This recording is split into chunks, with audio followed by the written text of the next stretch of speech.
Hi there, class. The last play we're reading for our seminar is Shakespeare's The Winter's Tale. The Winter's Tale is what is colloquially called a romance. This is a subgenre which people really only use to describe 4 or 5 plays of Shakespeare's separate from everything else. They're like comedies, but they're not quite comedies. They cluster very late in Shakespeare's career.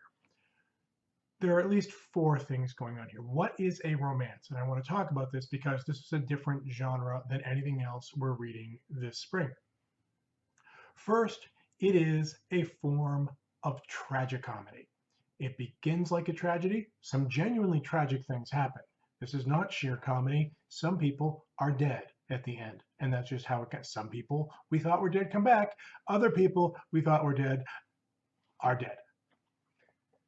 It ends more or less as a comedy. So this is a genre that becomes fashionable late in Shakespeare's career, championed by younger writers who are themselves becoming more fashionable than Shakespeare is. Shakespeare remains popular late in his career, and I mean popular in the sense that like he has a wide, broad audience base. He isn't necessarily fashionable late in his career. Your elite tastemakers, well, you don't get any cred for liking Shakespeare by 1610. This play probably debuted in 1611. It's one of his last solo works. He's a few years from giving up writing entirely. Some people will tell you The Tempest is the last work because it would be cool if it were. And that's the basis of that argument. Winter's Tale and The Tempest debut around the same time.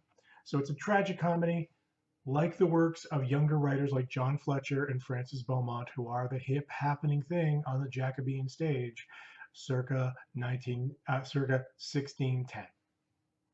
Secondly, romances like this one, and not so differently from the tragic comedies, allow for a lot of magic.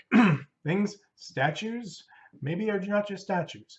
Miraculous things happen fairly routinely. This is a mark of the romance too. Third, there tends to be a heavy amount of inset, song, and dance, even heavier than before in Shakespeare's career, partly influenced by the rising genre of the court masque. These are elite courtly entertainments. Shakespeare, to our knowledge, didn't write any, but his acting company performed in a lot of them. The king would have these singing, dancing, proto-musical things happen.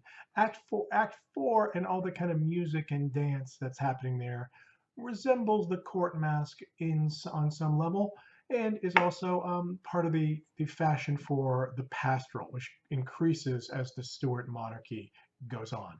They love these fantasies about idealized shepherds and shepherdesses more and more. Who loves this most? Actual shepherds? No. The court. The king and queen love their fantasy shepherds and shepherdesses. Finally, fourth and finally, these late plays are comedies from the older man's point of view. Shakespeare writes his tragic comedies largely centering on the perspective of a middle-aged man, a man past the midpoint of life, who is a father. It is a fundamental reshaping of the norms of stage comedy, in which the father is the obstacle for the youthful protagonist to get past. Shakespeare writes these plays about fathers, and they're in every case for Shakespeare, it's about fathers of daughters. The lost daughter, the daughter you're trying to get married, the daughter you can't find anymore.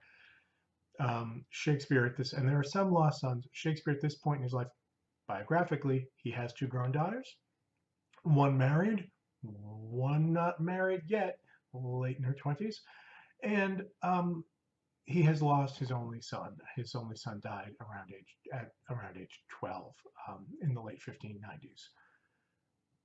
Not for nothing, Leontes is someone with a grown daughter, and who's lost his only son in childhood. We like to make autobiographical readings about Shakespeare plays when we like the character. People tend to be loath to make biographical readings when it's a character who is in some way repellent to us, as Leontes is. I'm not saying Leontes is Shakespeare. I'm saying Leontes occupies Shakespeare's subject position. An older, settled man, father of children, spent a decade and a half apart from his wife. Shakespeare's in London all the time, and Anne Hathaway Shakespeare was back up in Stratford in Warwickshire.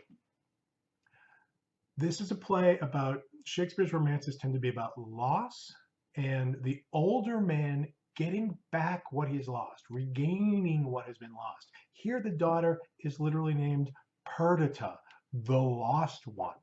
It is about fantasies of recuperation, reconciliation, and resurrection, getting back what you thought was lost forever. As always, Shakespeare is not interested in the niceties of the unities, or as in almost always. Famously, there's the massive 16-year time jump between Acts 3 and 4, where a character comes in and says, I'm time, and we're jumping.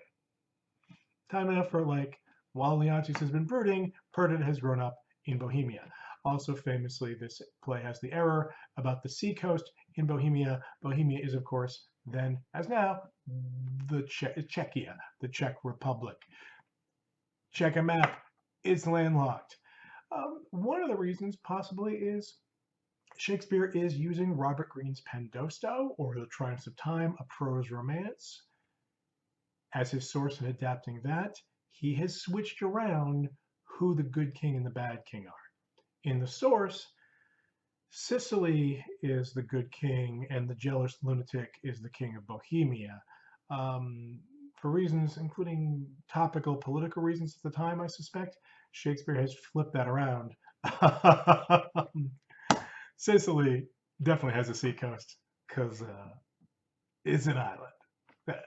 Bohemia is Bohemia is landlocked between like Austria, Slovakia, Poland, Germany.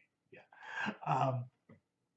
So we're looking for, this is a genre that reimagines comedy from the perspective of the fantasies of the older man. If we're thinking about psychoanalysis this semester, and that's what the seminar is about, we should remember that the older man's fantasy life is what this subgenre centers on.